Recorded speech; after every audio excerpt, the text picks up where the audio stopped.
love that was my favorite part of that trade. They're like, that guy's scrappy. I mean, they're just picking up. And unfortunately, they used to love him. Now they're taking him as part of a salary dump. But that's the Fantastic. slightly different metric than we love you and your tenacious defense. Now it's like, hey, we're willing to spend to get some picks and take your shitty contract. Yeah, I like that trade for Cleveland. Yeah, no, it's fun. They're getting well more than they're given. It's Dan Gilbert out of pocket to buy some future. It's an odd trade for the Bucks, who are like really good this year, and they're throwing away some decent depth there.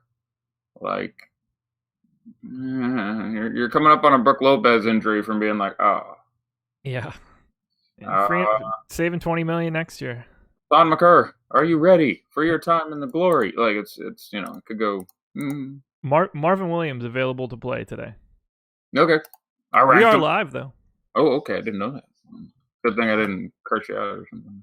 Yeah, 10 gamer, and we don't have time to mess around, so let's just dive right into it. No time for the pleasantries, except Live Before Lock is presented by Thrive Fantasy. I will work in some props as we go through this show.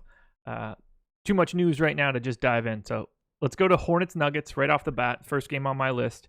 I don't have a ton to talk about here. I like some of the Denver side, particularly Jokic, Murray, and Millsap. So talk to me if you like anybody other than those three guys, particularly from the Hornets side. No, from the Denver side, I think you have it exactly.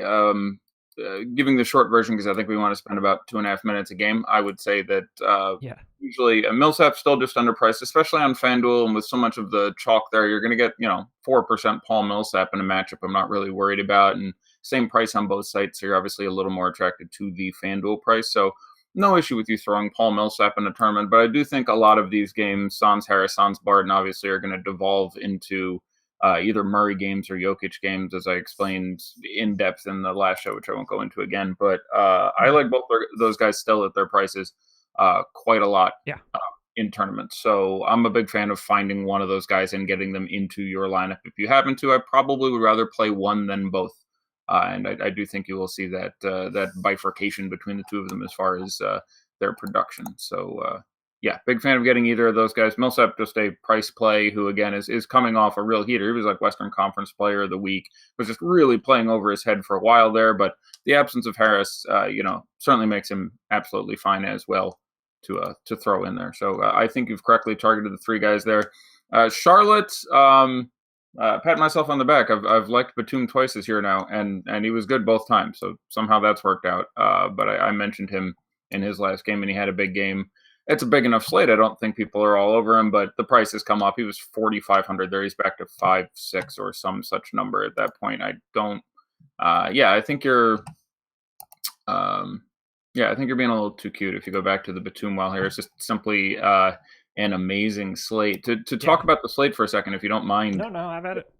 If I detour. So we'll talk about Giannis eventually. That's obviously a huge spot. The hammer with an over-under of 600 and basically a pick'em game. That's about as appealing of a game environment as you're going to find. Yep. But I do find lots of guys who cost 7K and 8K who I'm pretty sure can get 60.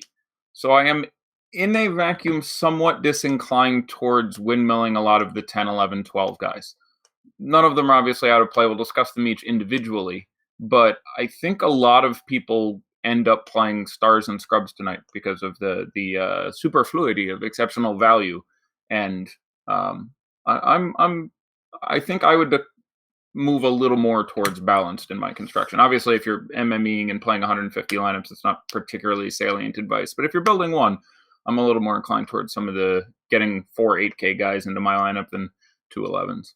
Yeah, there's certainly some value in that step below if you want to go for a more unique build. I'm a huge Butler fan. I'm a huge Simmons fan in this spot. I don't think you overstate the amount of extra usage that's going to flow around at this point now. I even like Amir starting even more. He's going to pull even less usage than Muscala would have. Not that I think their minutes are at all proportional. I think you get like 19 minutes out of Amir Johnson. Ends up being somewhere around that number. Yeah. But I like that even more for just Jimmy and Ben to start going what I expect to be a close game. So those two guys, Bledsoe, I'm pretty high on. DeRozan, I'm pretty high on. There's just a lot of guys around that range who I think can put up massive numbers, and so you need a lot for a guy who costs 11 and change or 12 and change. Looking at some of the FanDuel prices for me to be quite as excited. I'm with you. I think we put Hornets and Nuggets to bed right out of the gate, unless you had anything else. Not that kind of game. Moving on. Yeah, and this is the one we want to spend some time on. Pistons Sixers. All hell broke loose this morning when Joel Embiid got ruled out. So I've got all sorts of tentacles or something in this game. Hard not to love Drummond. Yeah. I got a tweet saying I should ask you where Joel Embiid is going to stay tonight. I don't know what that means. Apparently, you said something earlier today on some show or pod or something. I made some joke about him getting a hotel in Drummond's Head instead. So. Oh, okay, that makes sense. Yeah. I don't remember what I said, but some joke in no that longer vein. Apropos. Someone thought it was extremely funny, and it's like, when you're on your show later, make sure you ask Josh where Embiid is going to stay tonight. So there you go. I might have more exposure to this game than any other game. Drummond, Blake, Reggie Jackson, Stanley Johnson, Ben Simmons, Butler, Muscala, Wilson Chandler. I just can't get enough. Yep, and Redick. Yeah. No, I think that is all very good. So, Reggie, break it down. Yeah, so Reggie, especially FanDuel, where he's just way too cheap. You take Ish out of there, which, he doesn't get all Ish's minutes because that would mean he's playing like 46 minutes, and Reggie ain't going to be doing that. Right. But I do think you're more likely to see 31, 32, 33 now than 26, and that makes it pretty appealing for me. I think I had him at 22 in my last guess at this rotation. But then missing Reggie Bullock with his injury, Ish is going to be out actually a month and change with abductor, I think it is. And this is a spot where we've seen point guards pretty consistently take it to the 76ers. They can give up some threes. So I like Reggie just fine in tournaments. Not someone I'm prioritizing of the plays we're talking about in this game. I would have him behind Blake, behind Drummond, behind Stan. But still a guy I'd like to have in tournaments, and a little more so on FanDuel, where he's a little more advantageously priced at 55. I think he's 53 on DK. Past that, Blake obviously torched the shit out of them twice earlier this year. This is a largely different defense. Getting Dario out of there and getting Wilson Chandler in there helps, but getting Embiid out of there doesn't hurt, certainly if you're Blake Griffin. So no. They played twice earlier this year. One game went to overtime and he had 80 and a bit. The other one didn't, and he had 65 or something. I still project him well south of either of those numbers, but again, especially on FanDuel, where I think he's 9 flat, DK is 9-4. When you're looking at such a smaller sample size and stuff changing, I just like to say that, look, I'm just demonstrating that such a ceiling exists. So that's all I'm saying. You can certainly justify putting Blake in your tournament lineups tonight because he can get 70. I think we've demonstrated that reasonably well. And the ownership should not be significant. Again, spend up power forward options make a lot of sense in tournaments simply because of the superfluity, got to use that word twice in 10 minutes, of cheap power forward value, basically, is what it comes down as. So there's that. Drummond should be a monster. The prices come down in anticipation of a somewhat difficult matchup. He's 8.8, 8.6. Just looks wonderful here. He is technically probable. I would like to see a lineup, but I'd be surprised if he's going to sit out now and avoid putting up 28 and 20 and pointing at Joel Embiid sitting on the bench every once in a while. I think he'd enjoy that experience, so I fully expect him to play. And Stan's just been running the damn second unit, and the more guys who go out among those wings, getting Ish out isn't going to hurt that at all. He's 4K 4.1. I like the spot for him a lot. Like, he's just getting really significant usage off the bench, just running this team off the bench with a lot of guys who don't do a lot. So I think he's sort of the sneakier version here. I don't think he gets to more than about 6% ownership. So pretty excited for Stan. And then across the ball, yeah, I just expect Simmons and Butler to have such a safe floor, and they're both priced lower than they should be. FanDuel is like 8,100, and he's at a shooting guard spot where I really like DeRozan, and Josh Hart's going to have massive ownership, and even KCP will pick some up. And I'm generally tinkering through the day with some number of lineups. Right now, I just have one DK one and one FanDuel one I've been making adjustments to throughout the day. But right now, I have one Simmons and two Butlers out of the max possibility of 2 and 2, and what I think are my favorite tournament lineups right now. Yeah. They seem like they have safe floors and really, really significant upsides, and it's just some guys out there who should not be taking a ton of shots. So certainly Redick makes sense in tournaments at his price too, and I have no issue with you playing Muscala. I do, looking at the DraftKings prices. I mean, FanDuel's an entirely different thing. He's a center and he's 4,200, and that's just a whole different ball of wax. But looking at DraftKings, I still do like him more than Amir if you're comparing those two, but I like him less than several other value plays, including at the very least Bam and Kelly Olynyk. So one thing that I thought was interesting that I think you might also think is interesting. I'm making sure. Am I getting echo? No, we're good. I looked up since Butler's been traded to Philly. With Embiid off the floor, Philly's pace up 5 full possessions. So not only was this like a pretty decent pace game to start, it's even more so now in my opinion. Embiid does this thing where he gets the ball in the block and goes like this 3 times. Yep. And everyone, it's like a rest hold in wrestling. Like there's a lot of like he gets the ball to calm down. And I think it's something because of the fact that he does not have the best motor in the NBA and he wants to play all his minutes at full speed. So he gets the ball in the block and gives himself a few breaths, which doesn't bother me at all. But yeah, they're going to play a lot faster now. Both Butler and Simmons like to go downhill, as the saying goes. It's the DK prices where they're 7.1 and 8.3. Yeah, I'm just going to go in, I think, especially if the ownership is in. I haven't looked at the ownership in about a half hour since I was checking DeMar DeRozan for someone who's someone else I like a lot. But they were both at numbers I found very tolerable. So yeah, mid-20s right now. Yeah, and I'm fine playing both of them at what I expect to be at that ownership. Even having them both, I think, makes it a more unique lineup. And I'm just fine with that. There is enough usage to go around on that team to feed those two guys at those prices. Yeah, taking out Embiid's shots, you can redistribute that however you see fit, and you still probably have extras to go around. Yeah, plus now they're going to not play next to each other as much. I will posit and feel pretty good about being the case. Yeah, I would imagine so. Do you have anything else here?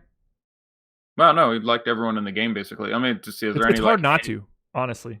Yeah, I don't hate playing Wilson Chandler, by the way, over Muscala, what I expect to be much lower ownership. He'd be way down my value place, but he'd be in my pool. I ranked him. Again, I want to take 30 seconds real quick and talk about my rankings. Even if you don't use them to build in, and there are some people who just use it as an MME list, and that's the first thing I design with this. You can take it and crunch 150 out of it. These are the guys I would play at least one share of and then rank based on how much.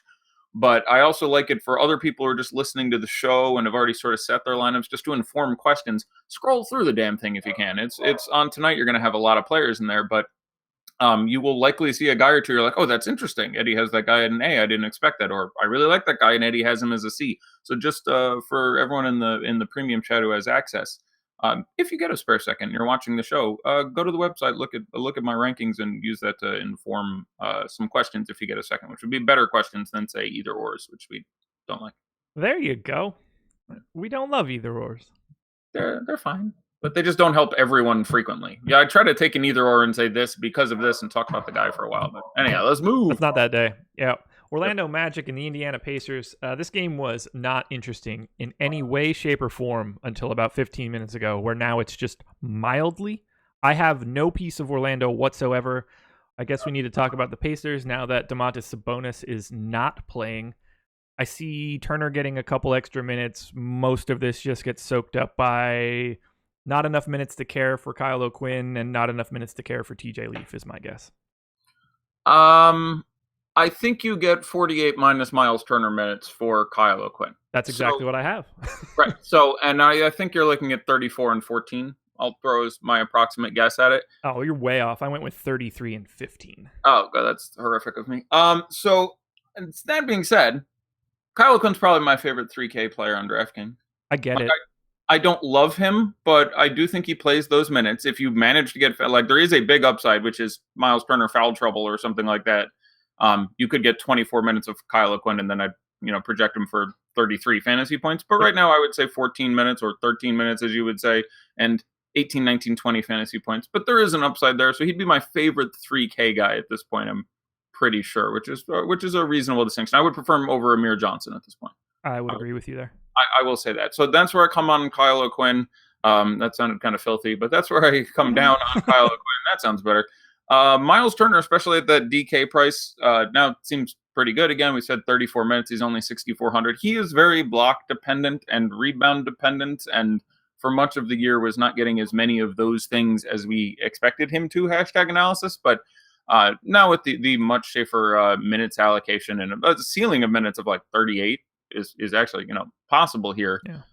I'm just fine with it. I'm still not over the moon for it. It does not change his role that much as you might think. But I do think this team will go under-owned because the prices aren't as appealing or the guys aren't as appealing. Like, nobody wants to play Bojan Bogdanovic, but like, we've taken Sabonis out and we've taken Oladipo out. That's a shit ton of usage. I want to play him.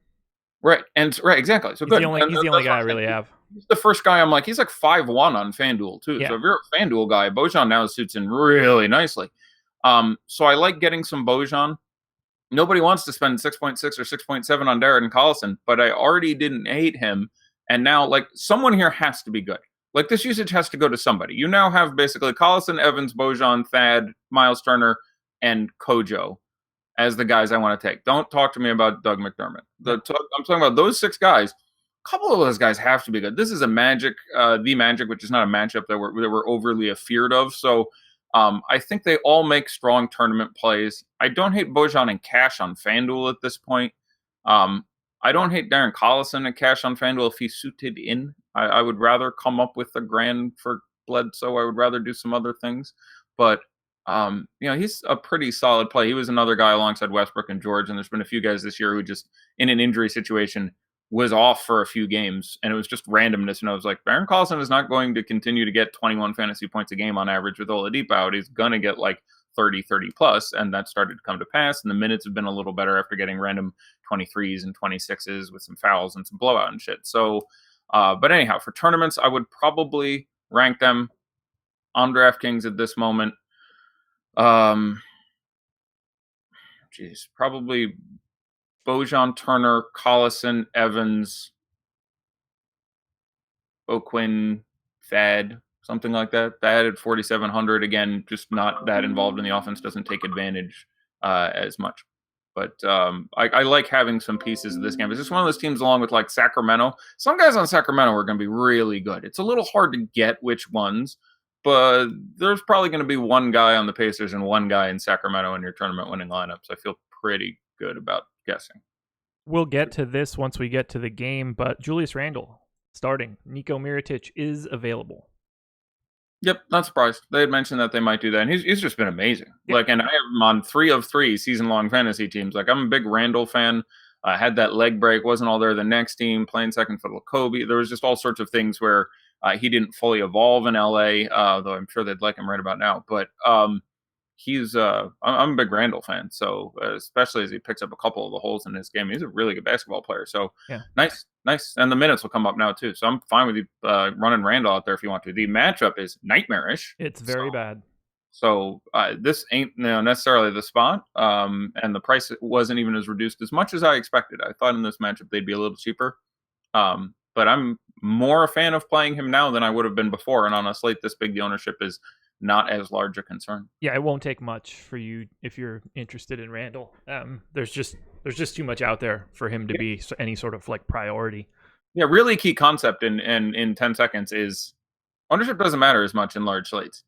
And people don't talk about that enough to me. In a 3-game slate, there's a big difference between 50 and 30% ownership. In a 10-game slate, the difference between 11 and 17% ownership really doesn't matter. No, pretty marginal. The guy is going to do better. So ownership is great and everything, but find guys who are certainly low owned as opposed to mega chalk, but guys who do well are key.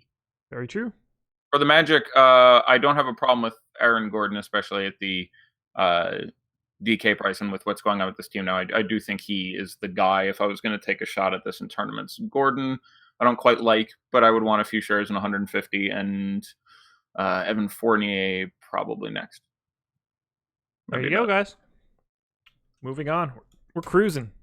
I want to make a brief mention real quick. Someone asked why Dennis Schroeder isn't ranked. That was an unintentional omission. I presume when I was removing some other removed players, I got him by mistake. I like him just fine. I think there's a decent chance that he does end up getting the blowout run, although that has been inconsistent throughout the year. So I would have him as close to unplayable in cash. I don't really want to play Schroeder, but I think he's just fine in tournaments. Basically, everyone on the Thunder is going to be fine in tournaments against the Bulls, but he should be ranked. I would probably have him as a C in cash and a B in tournaments. Go. All right. Sorry, I just clicked save on my sheet and it takes like 2 more seconds. There's too much crap going on in my sheet. There's lots going on. I'm full tweet deck scanning. Alrighty. Brooklyn Nets and Toronto Raptors. Raptors pretty big favorites. I have little bits and pieces of Russell, Jared Allen, Spencer Dinwiddie. Kawhi looks solid to me at 10-2 on FanDuel. I'm getting more Kyle Lowry than I would probably like, but it's just a price thing, although he has been so bad with Kawhi next to him. Yeah. Talk to me about this game in general. He's just laid back. Yeah. Like when Kawhi's out there, he's like, look at that guy. That guy's amazing. I'm going to be over here. This is incredible. Look at that. Ooh, look at the size of his hands. Like, yeah, when he's a must play when Leonard isn't playing, which is a shame because they don't have another back-to-back for a while. Yeah. They don't have one for a while. So that's a shame because if you would give me one, like fill in an if-then statement to win DFS at the beginning of the year, play Kyle Lowry when Kawhi Leonard is resting, would have been pretty good. He's been pretty ridiculous when Kawhi isn't there, and with Kawhi in there, he's been unexciting. That being said, obviously, Brooklyn point guards matchup, D'Angelo, everything about that checks out and looks fine. But yeah, I'm looking at De'Aaron Fox at a similar price before him. I'm looking at again Bledsoe at a similar price before him. So Kawhi, I think, ends up being sort of the lowest owned of all these studs. He's always constantly low owned. This is a Brooklyn team. They're at home. They've put up stronger fights in a lot of games than we expected. I like Kawhi Leonard quite a bit in tournaments, and I don't think Kyle Lowry is out of play. And I really, really like Jonas Valanciunas on DraftKings. He's 4,600. The ownership will be nominal. I do think he will start. Going back and looking at things, I think he will start, and I think he will crush in whatever time he gets. Right now, I would have him projected at like 21 minutes and 33 fantasy points. So I like J Val a fair bit there at 4,600, and again, not significantly on.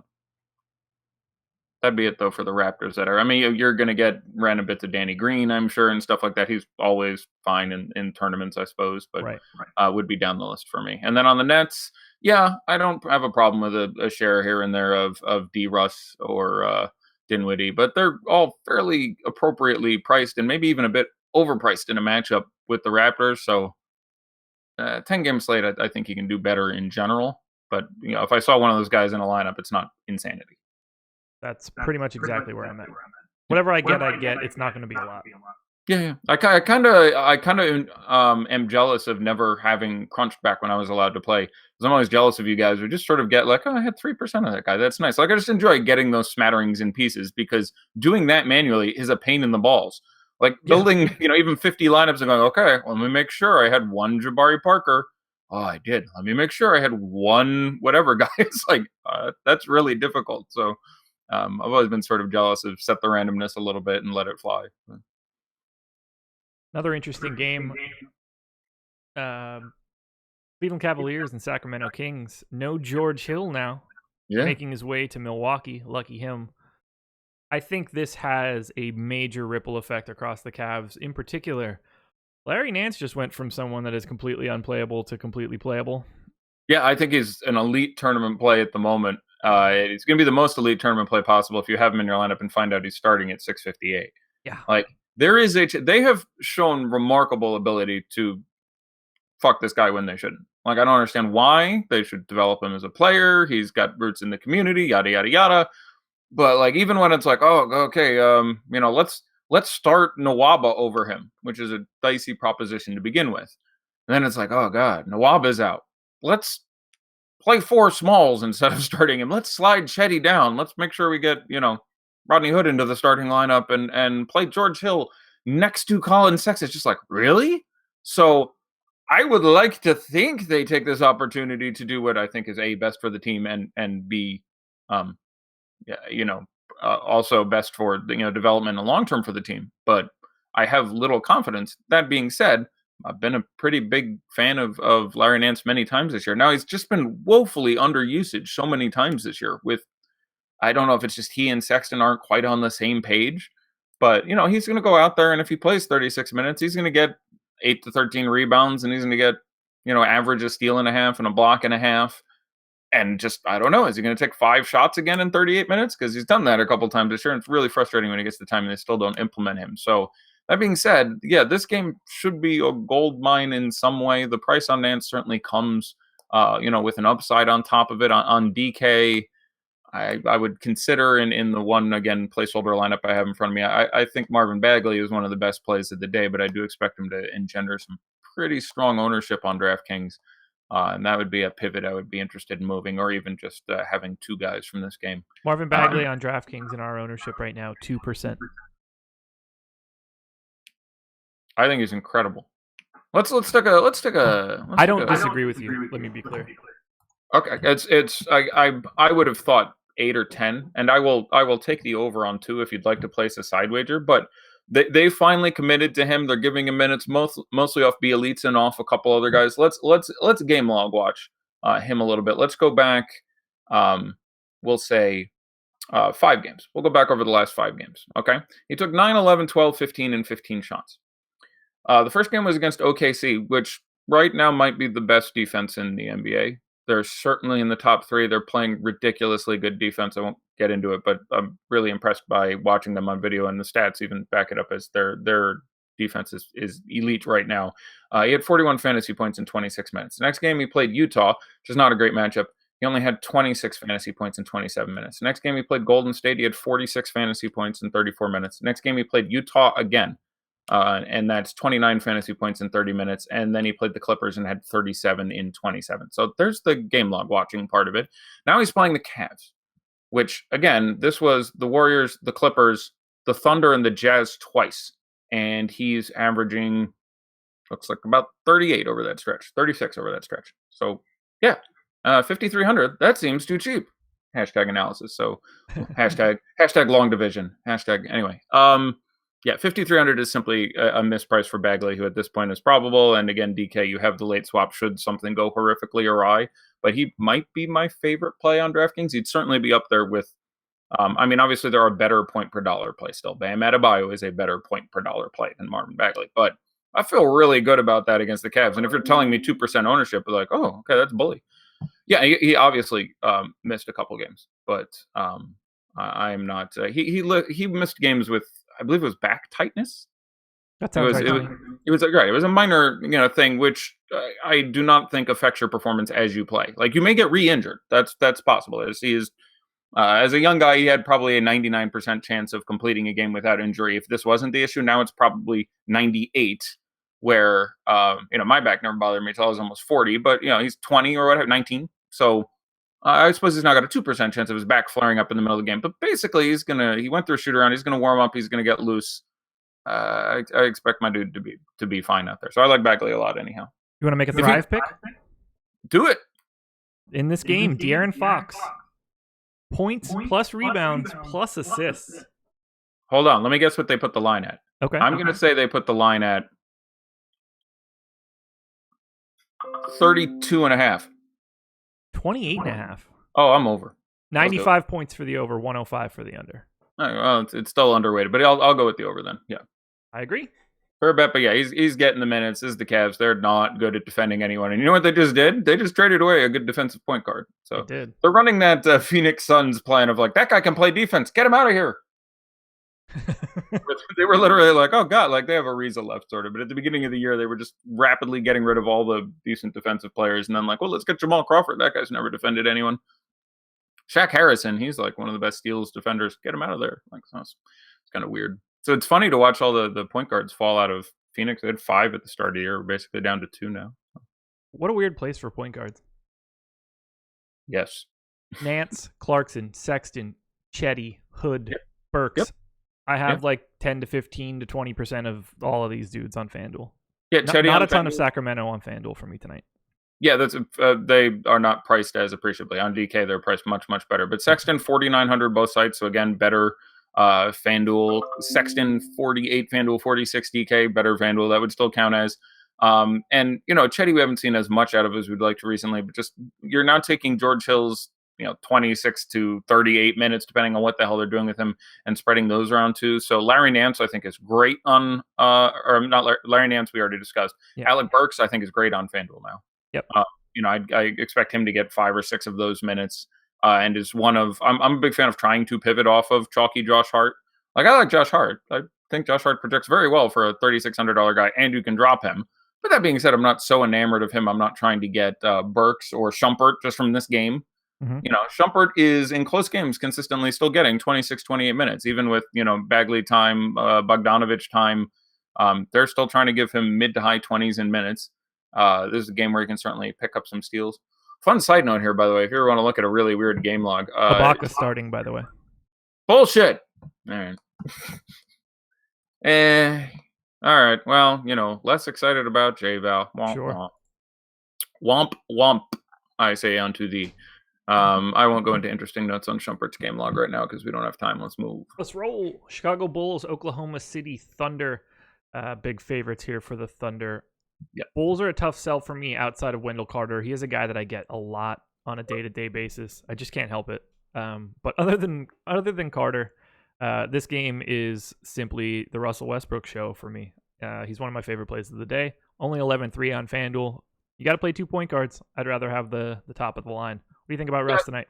I think I would. I think he's great. You're obviously, sort of like, I do expect this game to blow out. This is a bad Bulls team. It sucks that they have this matchup against what's now an elite Thunder defense as sort of their last chance before they get Dunn coming back and Portis coming back and the rotation goes all to shit and everyone is wicked overpriced because they're going to be really useless for a few games till that shit normalizes. But yeah, I like Westbrook a ton, especially what we, project his ownership to be relative to some of these other guys. I got into an interesting conversation before with Steph or Russ, and I'm a pretty big fan of both. I still don't know exactly where to come down. I think it sort of lands a little more in correlation for me, but I think they're both just great. But yeah, that FanDuel price is just too cheap. I wouldn't completely fade Paul George either. Right.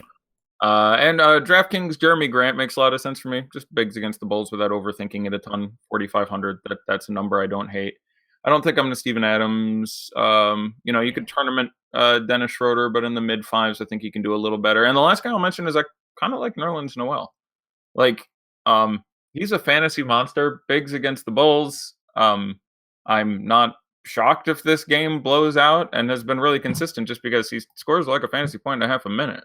And we had a really good preseason Nerlens Noel day and a couple other days, but he's 2 of his last 3 games, 34 and 37 fantasy points. Like that'll happen in 16 and 20 minutes, by the way. So, I would definitely have some interest in tournament exposure there. So, shout out. Are you doing anything with the Bulls? Yeah, there's just no reason. No one is priced so advantageously. I wish Chris was on the show with me so I could shit on Archie Diacono a little bit more. Interesting colloquy on him recently, but no, I don't think that's right. Campaign revenge game. Yeah, exactly. The second time I made that joke today.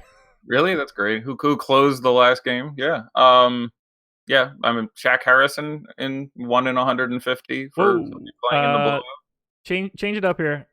J-Val starting. Winner. See, I told you. Sorry, I didn't mean to cut you off, but I figured you wanted that one. Absolutely, yeah. I'm not playing, but yes, there you go. Like it's big fan. Fuck me. I don't know if we have time. Slate starts in like 23 minutes. Maybe after the show. I would have time, but that's a different show. I appreciate that. I'm glad you like a good silver fox. Yeah. That's not the direction I was going with that comment. Where did these minutes come from? Why don't I talk for a minute while you fix things? Yeah. Well, we're done on Chicago, Oklahoma City. We've already touched on J-Val being a quality play. So let's move on to Pelicans, Grizzlies. Yep. Which is not really an appealing fantasy game to me. So I'd love to see if you have a different take here, but I'm a little nervous for it. Yeah. So it is a spot where it's hard for me to pay either of these prices on Anthony Davis, relative to Giannis on DK, who's $100 more, and Anthony Davis, FanDuel is 12.9. It is not a great spot to a certain extent. Anthony Davis is matchup proof, but I do think this is a matchup where he's like, capped at like 70, as opposed to like, I don't think he randomly gives you the 95 in the spot, and he certainly hasn't done it over the last few years. So I feel pretty good about that. And just the other guys aren't priced down enough for me to want to do any of these Pelicans. We have Randall. He's 78 and 74. Like, you can get on top of that. And the ownership, if I had to play a guy on this team, number 1 is probably Randall. Number 2 is on DK, probably Drew Holiday. After that, it's like, I like Etuan Moore in tournaments at 4,200. Like, I could go there, would be the next guy on that list, but not really trying to run anyone out there. Right. And then if you want to play guys from this game, I think you're wanting to play Grizzlies more as opposed to, you're dealing with Pelicans, not that great of a defense and really, really fast. And Grizzlies pretty slow and pretty great defense, so you're going to want to pick the team going against the shitty defense and pacing up pretty clearly, unless there's massive discounts and just the Pellies aren't discounted enough. So Conley at 8,400 makes plenty of sense. I think is a strong tournament play. You can do better in cash. Again, the DK prices are just vastly better. Marc Gasol 8,100. Marc Gasol is 9K on FanDuel. That's not out of play for me. If I was building 150 FanDuel lineups, I'd have like one or two. He's been transcendent this year, and his price was over 10K not that long ago for a reason. I wouldn't mind having a share or two of that. Jaren Jackson is always going to be in play in tournaments. And because of his high foul rate at his price, JaMychal Green is probably almost always in play in tournaments. Again, big pace-up spot for all those guys. I'd have a couple shares of all of that, but willing to move on. No brilliant analysis or tape watching to add. Yeah, I'm with you. I can't pay 12.9 for Anthony Davis in the spot. Yeah, I mean, there's it's just not in this spot. If he's playing it, like there's literally this team and maybe one other where I wouldn't have some interest in playing 12.9 because he can score 95. Yeah. If he's going to be 3% owned because of that price, I have an interest in a guy who's 3% owned scoring 95. But yeah. Alrighty, 3 more games. Spurs Lakers. Never talked about that one before. This is it, by the way. This is their last game of the year. This is the 4th one. This is the 4th time they've played. This is their swan song for the regular season. Yeah, well, and they're not playing in the playoffs at the rate the Spurs are moving. Mm-hmm. DeRozan and Gay are the clear plays for me, particularly on FanDuel where they're just underpriced. And then on FanDuel for me from the Lakers side, Josh Hart at 3,600 is just an easy punt. If it goes wrong, assume that it goes well. I have a lesser interest in KCP with the same sort of story. And then little bits of LeBron and Kuzma and JaVale actually are what popping up for me now. Talk to me about the Spurs-Lakers game for the 4th time this year. Yeah, no, I think that's about it. I like DeRozan a lot. He hasn't been owned enough for any of these matchups. Again, they just played Wednesday 2 days ago, and DeRozan had his worst of the 3 games against the Lakers this year. He only had 48 fantasy points, 48 and a half, something like that. It's a really, really good spot for him. The first 2 times they played this year, he had 60-something and 60-something. I don't think you're getting there, but I do like him to be. I do project him for nearly 50, which feels pretty good at the ownership I expect. And the FanDuel price is especially low, by the way, Mr. Engelman. Past that, yeah, Gay is too cheap and has also, by the way, been good in all 3 games. And the reason I like it more than anything else is they like having him out there to really help with the defense against LeBron. So it really makes his minutes much safer, which is the thing that would have stopped me from playing Rudy Gay. Just a week ago, Pop was like, oh, this guy's trash, and giving him like 18 minutes all of a sudden. That shit concerns me pretty significantly. So I'm a much bigger fan of seeing the fact now that they're going to give him some time because LeBron's out there. And he also has been good all 3 games. He started one of them and had 45, came off the bench in the other 2 and had 45, and the other one had 30 and 20-something minutes. So like I'm again, everything lines up there, the expectation, the tape, the numbers, the history. And the Spurs aren't on a back-to-back. It's worth pointing out, of the 20 teams playing tonight, 10 are on a back-to-back. The Suns played yesterday only, and tomorrow the Nets, Bulls, Cavs, Nuggets, Pacers, Lakers, Grizzlies, Heat, and Kings play. Ooh. So, by the way, would you like to come in tomorrow? Because I'm supposed to do that shit by myself, and come on. I got 9 games. Teams, I'm just saying, we should get someone in there for me. We can talk about that later. But Lakers on a back-to-back doesn't really bother me, and most teams don't plan correctly on the front end of them. It's fairly rare. So not a huge concern there. But in tiebreaker cases, again, I'm looking for trying to play guys on other teams if all else comes in equal. DeMar DeRozan, I got a prop for you if you're interested. Do it. Drive Fantasy. Points plus assists, DeMar DeRozan. Do you want to give me the line? What's your guess? Oh, points plus assists for DeRozan? Yep. 38. Ooh. I think you're going to like the over. 29.5. Oh, come on now. You want to know what and you get extra points. 105 for the over. You want to know what those numbers were? It's 28. Okay, they've done it 3 times this year. Point plus assists 3 times were 35, 38, and 46. Points plus assists? Oh, yeah, you had that monster. Yeah, 32 and 14 in the first game of the year. So, I picked under all 3 previous games. Like, it wasn't even like game log watching it or anything. It just, gut, it feels to me like he's going to randomly give you 27-5 or something. But yeah, I'll go over. There we go. I got one wrong the other day, by the way. I have a loss now. Had to happen eventually, though, right?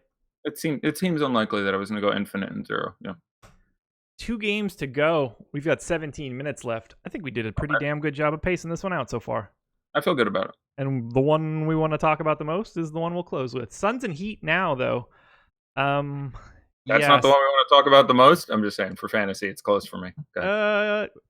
I don't have much interest in the Suns side, but man, the Heat is super interesting now with no Wayne Ellington, no Hassan Whiteside.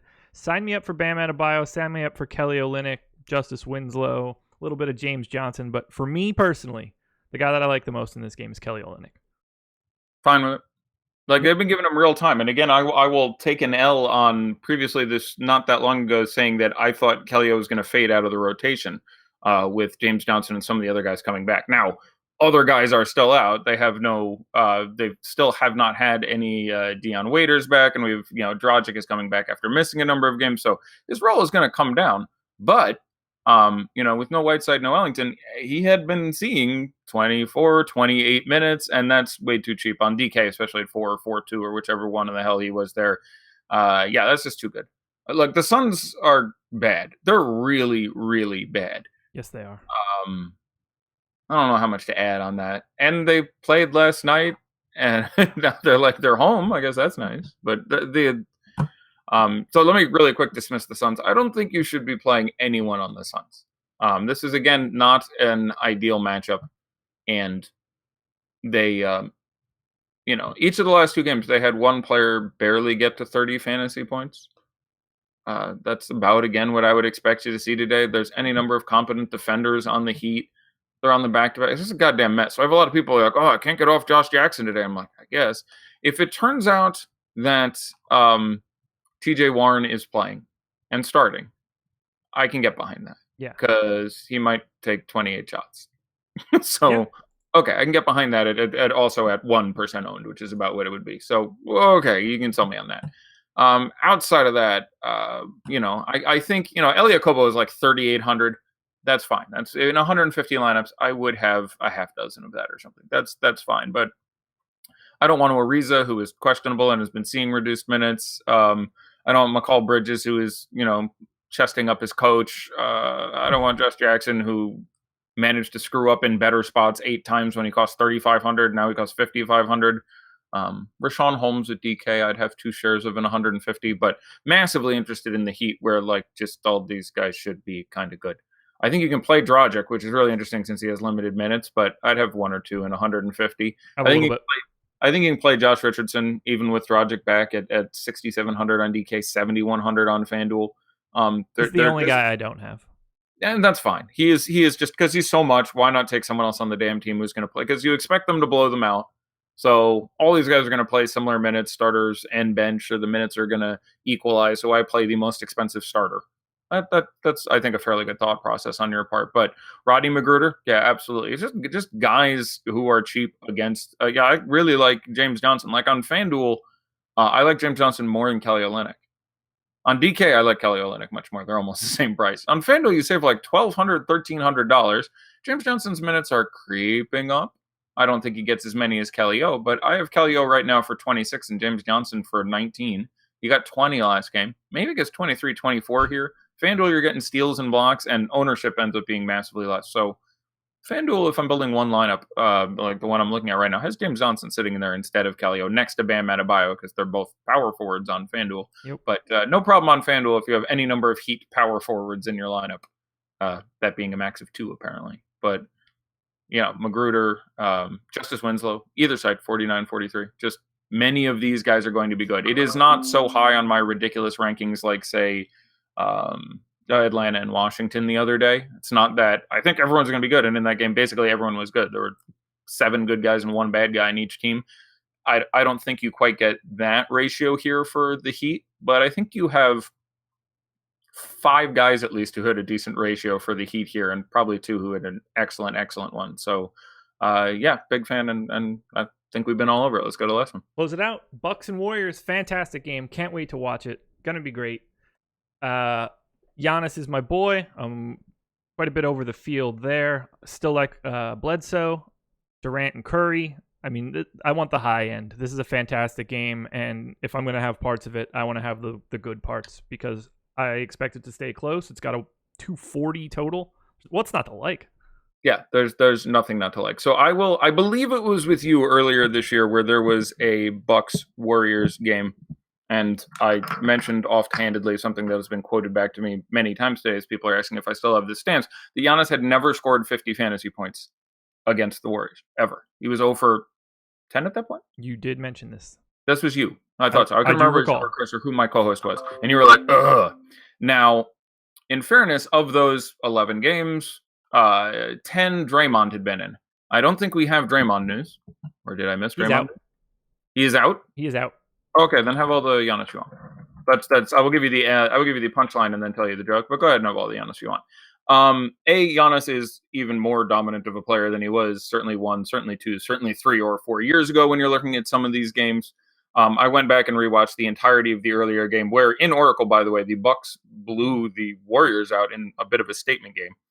But yeah, Giannis projects as basically going back and watching a ton of this. You just dealt with they prioritized messing his ass up with both Durant and Draymond. And he simply couldn't get clear enough. And if you watch the game from earlier this year, they just constantly caught him on a screen. He got away from Durant, and just no one else could handle that shit. So, and he's, alpha mode and, but just simply a better player at this point at home. And with Draymond out, which I don't know how exactly I missed Draymond being out in my notes here somewhere. Let me double check. I remember pulling him out this afternoon once I saw he was only like potentially in for a very small window. I thought he went out to game time decision. Yeah, I think he went back to out again. Oh no, back to game time decision. Well, there was like there was a word. There was some sort of wording that made it seem like he's not really going to play. Okay, I have not projected him in all day. I think he wants to play and get in this matchup and saw he did not play in the game earlier this year. Sorry if I did not. He is a game time decision right now. I want to correct myself. Okay, there's my concern. At that point FanDuel is 12-7. Okay, now he's going to run the whole thing, but again, I'll do the punchline real quick. I'm a huge fan of Bledsoe if Draymond is in. I'm fine with Bledsoe either way. It's a massively fast game, has a great history against the Warriors, has a great history against Curry. But I'm a massive, massive fan if Draymond is in there because he just ends up deferring more. It depends how much they can get in transition. Again, you can't get two guys in front of a guy when they manage to come running at you 65 miles an hour. But Kerr wants him to sit. I'm getting all sorts of, obviously you can hear the notifications hitting, but I am dubious if Draymond Green plays. So on FanDuel, he's wicked expensive, and what do we have him projected at? I guess is the punchline here. I haven't even looked. Who? Giannis, like 30%, 25%, I'm guessing is the ownership. 19. Yep. Yeah. So that feels pretty good, and I'm fine with it. But, be aware, this is a guy who Kerr has schemed around a lot in the past. And you and I had this conversation when they played a month ago. And I was like, he's never gotten there. And there's no Draymond. And in that game, he had 48 fantasy points in 26 minutes. He was going to get there. They just beat the living shit out of them. So I think that is the likelihood. And obviously the game environment is ideal. So I'm all aboard Team Giannis today is the short answer to the question. But if Draymond is in, I'm much less excited. If Draymond's out, yes, I think he's just I like him more than Westbrook even on DraftKings. I think he's a monster. If Draymond's in, I'm dubious. There we go. What about Durant and Curry? Talk about those guys for a second. I think they look pretty tasty again tonight. Yeah, it's tough to overanalyze the situation. Again, he was just in the trade, so Dellavedova not available for his harassing defense. But jokes aside, it ends up being a little site dependent. I have them projected almost identically. I don't know if you fall hard on either one. I think if I had to play one, I would slightly prefer to play Curry, price, and positionality. But I'm a pretty big fan of both. Do you come hard on either side there? Just on the backside. No, I don't have much of a preference. I have relatively equal amounts of both. Okay, so yeah, we're in about the same bunch there. That makes sense. And again, FanDuel, I think the differential between the two is more significant. DK Curry is 10 and Durant is 10-3. FanDuel, I think you end up spending, so it's $300 more for KD on DK. That's a lot of initials. Yeah, the problem really is that the top of small forward is a mess in that there are tons of options where the top of point guard doesn't look quite the same from a salary perspective. I concur. We done? We're just going to get out of here right now. No time for either ors or what. Nah, I'm just kidding, everybody. Exciting. I'm opening my sheet back up again, and then we could rip through some either ors. I'd like to commend us for getting through all 10 of these games with 7 minutes to spare. 6 minutes. I thought we did well. It's always a inverse proportion of quantity and quality, but I tried to talk quick and not about stupid things. Yeah, on a day like today, we had to go through it as if we were talking at 1.5 speed. So, Premium Slack. Get your questions in now. I'm going to prioritize you first. But I'm going to give you one more Thrive prop. bit.ly/ThriveLBL if you'd like to sign up. Which one looks most interesting? All right, this one's just simple. Russell Westbrook, total points. Am I guessing? Yeah. I will just points. I will say in this matchup, I will say 24.5. 23.5. I guess I will follow through again and slightly take the over. Let's pause here. 90 points for the over, 110 for the under. That's coin flip time. Do I have hold on one sec? This is a serious decision. I got it. I could help you out here. Over. Yeah. I didn't. Fair enough. There may have been a coin flip. Okay, fair enough. Question from Premium Slack: Lonzo or Reggie Jackson? DK Cash. Yeah, good time. Cash. I'm gonna take Reggie, which feels weird to say Reggie and Cash, but I'm still gonna take Reggie and Cash. Lonzo, I think, has all the upside in the world. Andre Drummond will start and play. Should you have been concerned? Yeah, I was not. I was not very concerned. I definitely am, but I want to watch that game. I want to see some pointing over at the bench like, how you doing, Joel? You got some real estate on that chair? Okay. Nance or Kelly O on FanDuel? Stanley Johnson is starting. That messes things up a bit. At the 2, by the way. Are you there? I'm here. I'm just thinking about it. Okay. Yeah, it's not good, man. I have some already. It's not good. He's still 4K. I mean, have a good time, but I have 15% already, so.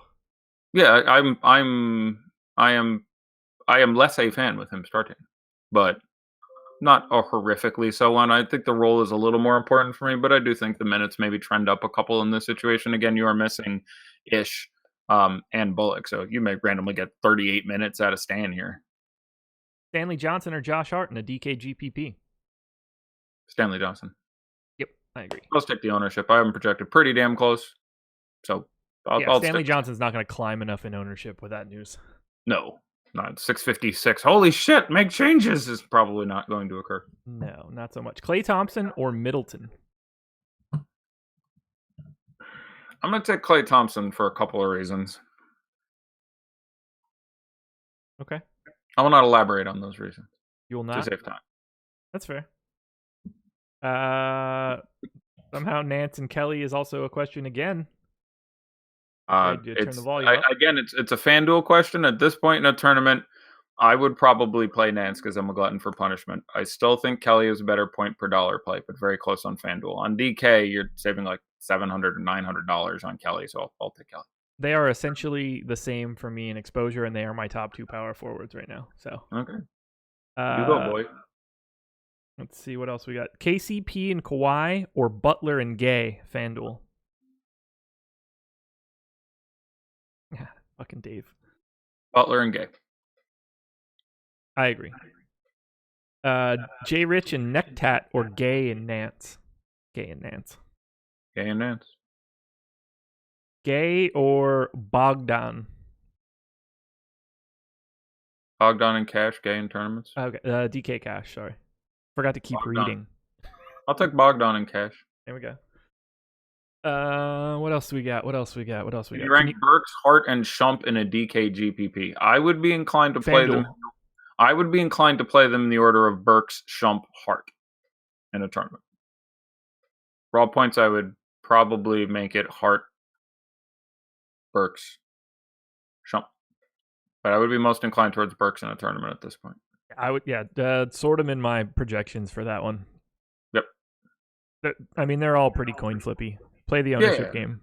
They're all, it just becomes an upside question. And like, I really think you have I think their odds of getting 30 fantasy points, I think Burks may actually be the highest. And I think Shump may actually be the second. Like, I like Hart. He's going to get value, but the ceiling is reasonably well capped there. KCP can interfere. Just being on the court with LeBron, it can be limiting, yada, yada. I mean, it really depends on what the rest of your lineup looks like. If it's pretty chalky, then you don't want Hart. If it's not, then you probably can go ahead and follow the Hart chalk, because I think he's chalky for a reason. But if you're already crazy unique, no need to even double down on that more. But I mean, I think he's chalky for a reason because he was just in since yesterday, and $3,600 is actually $200 and $400 less than those other two guys, if I have it remembered correctly. And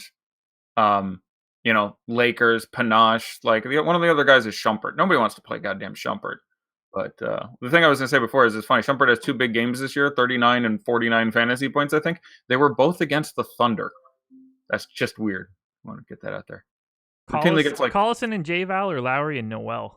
I'm pointing that one out just because I know your fandom. I would play Collison and J-Val, but I like the other one quite a bit.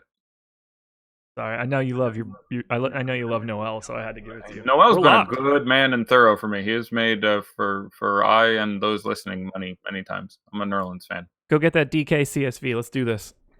Oh God, we are locked, sir. We locked, brother. Thank you, everybody, for joining us. Go play Thrive too. And we have a promo going on for this lovely holiday season. Like this video and comment after the video. Just say nice things. It makes us feel better during these holidays. And you have the opportunity to win some nice swag from us. So do that. I got a really nice message from one of the guys earlier today saying that Lofty and Adam have done a tremendous job on their show recently. This guy wrote me just to say that they were good. I don't know how I felt about that. But shout out to Lofty and Adam, that DFS 312-9. Yeah. They do a fantastic job. I think they're the best in the biz. I think you're doing a fantastic job. Right, but it's I would want them to pass on such a compliment to me. So I'm not sure why that compliment was sent to me and not them. Maybe I'm like, hey, can you tell that girl I think she's cute? It's one of those. This stuff happens all the time. I get a lot of DMs saying like, hey, is Eddie updating his rankings? And it's just like, I don't know, just DM him. Yeah, I'm not inaccessible. Yeah, we're all in the same spot. Oh boy, yeah, the ownership on them 76ers bounced up a little bit. Top 3 76ers: Jimmy Butler, 39. Ben Simmons, 32. Mike Muscala, 28. I'd want to be under on that with all the other value, I think. But Jamal Murray, 19. Andre Drummond, 18. Daddy likes that. Amir Johnson, 15. Definitely would want to be under on that. There's all kinds of ways that can screw you. Where was I? Kemba Walker, 14.4. Blake, 11.4. Miles Turner, 11.4. Daddy like. Let me pause you quick. Kenneth, there is no comment section until the video ends. Once the video ends, the comment sections are available. Sorry, I didn't mean to cut you off. There you go. 5 nights in a row. Yeah, it's been good. We were good over. Even last night we had some good. By the way, now that we have a minute, talk about the amazing bifurcation of how DFS can be between Wednesday night and Thursday night. Sweet Jesus. I don't know if you saw my tweet from last night. The guy who won the largest FanDuel GPP, won it, had Donovan Mitchell at $8,500 score 14.2, and it was not dropped. Oh, yeah. Like, that counted for $100,000. Just as an idea of how terrible that slate was. Do you want a good story that I think you'll appreciate? Yeah, the best DK lineup left $2,400 on the table on DraftKings. It almost never happens. Sorry, go ahead. You're gonna love this. I know you are. All right. My highest scoring lineup out of my 150 yesterday, 266.8. Nothing crazy, just it was fine. I click on the lineup to see it. It is the one lineup that I put Troy Daniels in. He was not dropped. He was not dropped. I dropped Donovan Mitchell. Is a better value to you? Maybe he got $100K, but $8,500 for 14.2 or $3,700 for 19.2, brother. So I had Mitchell in that lineup as well. He was the drop. Now I don't know. Do you know what Stauskas had off the top? Like that was the switch that I made. I know. Less, but not much less. I think Stauskas. I opened it up and I was like, "What in the world of all of the 150 lineups?" How amazing! For those of you who didn't watch yesterday's show, I'm sitting there going, "What do you think about Troy Daniels?" And Josh is like, "No." I'm like, "Oh, you need to get some Troy Daniels." And this is literally Josh and I have done, 23 shows together. The first time I have suggested a player and you put him in a lineup. The first time. Well, normally I have them already. You're right. In a lot of situations where you're like, I don't have them at all. Right, no, I'm not saying it's you normally don't do it because of any reason other than for whatever reasons you usually do have them. But this was the rare case. I'm like, here is a guy I like, and you're like, I have 0. I'm like, well, you should get yourself one of those. I felt like Troy Daniels dropped his shorts when I opened my phone, and he just smacked me across the face with it. That's gonna happen once in a while. This was like 5:30 in the morning. I thought that I was just seeing things. That's great. I saw him doing well. And the funny thing is he could have done much, much better. He didn't get most of the blowout run. They only brought him back for the last 2 minutes. Missed some open threes. Guys blew a couple of assists. Like that was actually for his activity in that game, if you'll apologize, the rough approximation there.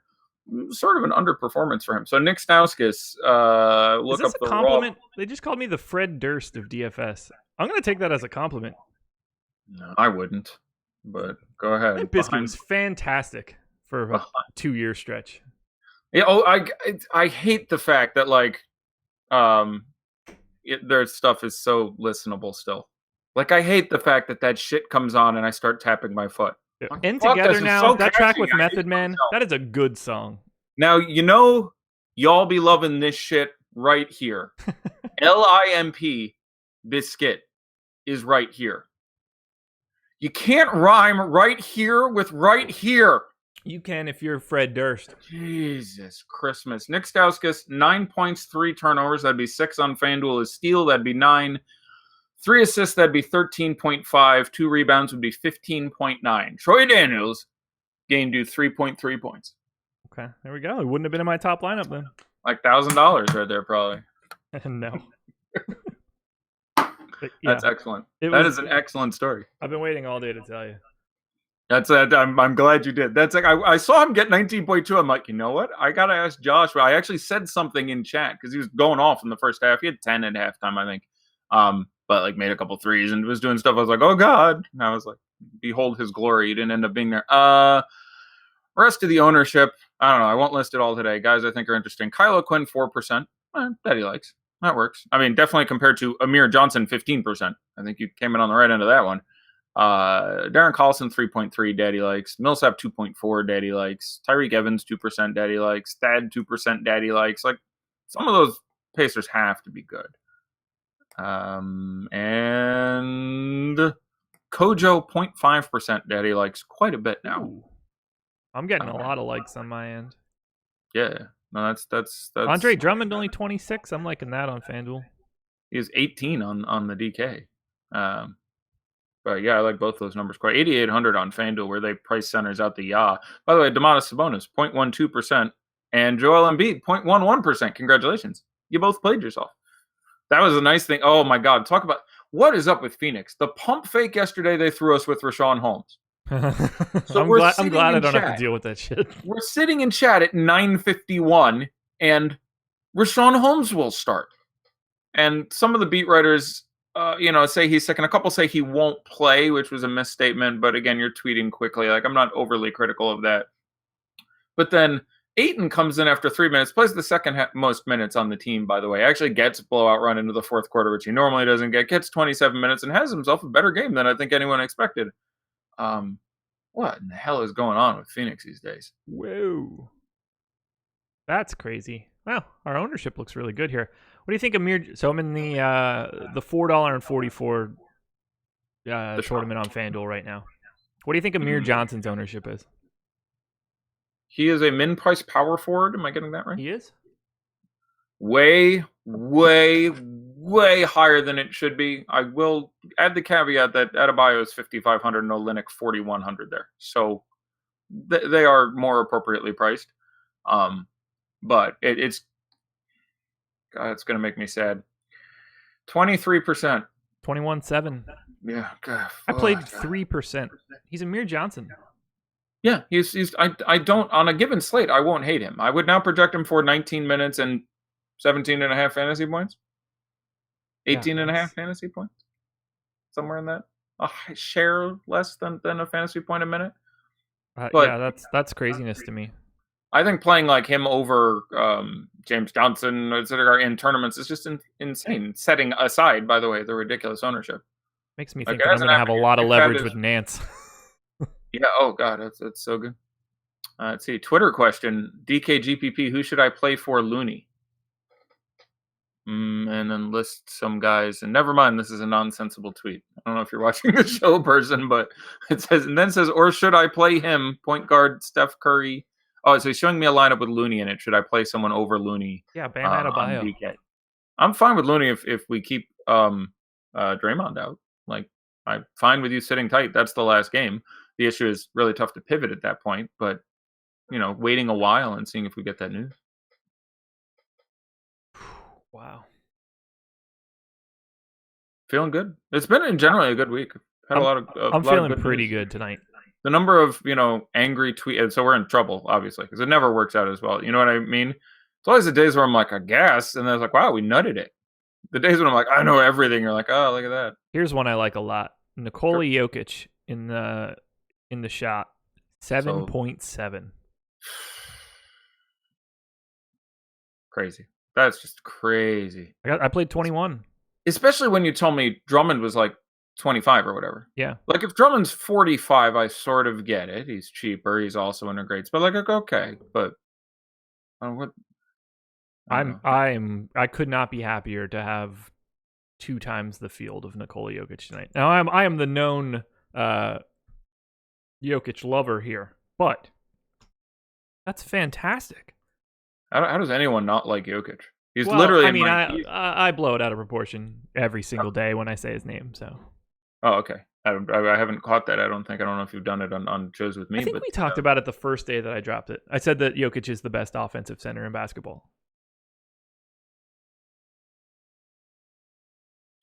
He has the best skill set of all centers offensively in basketball right now. I'll give you that. Everybody's just like, Embiid. I was like, the reason you compare these two people is because you're pushing up Embiid's offense because of his defense. Embiid is a better basketball player than Nikola Jokic. I would prefer to have Embiid than Jokic. Also correct. I might prefer to have Jokic because this is a hot take. Depends who's on the rest of the team, kind of. Yeah, it's also for me is the injury risk on Embiid is just greater. I'm sorry. Like it's yeah. Oh, I'd take Jokic probably just for the safety of my franchise. I get 5 years of one of them. I think I'm taking Jokic. I get 1 game. I'm taking Embiid, and I do agree Embiid is the better player, and that Jokic has at least a better offensive skill set. But I just don't know how you can not like Joel. Like Jokic is one of my favorite 5 basketball players to watch play. He's so good. Zach Lowe calls him the greatest passing big man, or not Zach Lowe. Nate Duncan calls him the greatest passing big man ever. I think Zach Lowe might have said it as well. Really? Yeah. That's funny because I said exactly that. Like 2 months ago on a show, so I don't know when this comment came out. Maybe his preceded mine.